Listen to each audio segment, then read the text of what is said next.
Welcome. If you want to change lock screen wallpaper in your Xiaomi Redmi Note 10s, and first you have to go for the settings.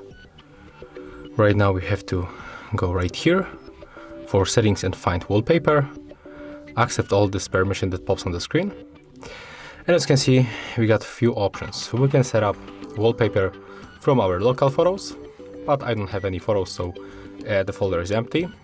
We can go for the pre-install apps. So there we have the default apps, default wallpapers from our phone.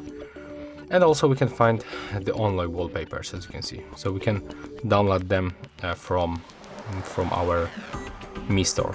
But I'm going to use stock wallpapers, and I would like to change, for example, for this one. So choose wallpaper, click apply, and then choose the lock screen. And take a look right now. As you can see, our lock screen wallpaper has changed. And that's how it looks. If you find this video helpful, remember to leave a like, comment, and subscribe.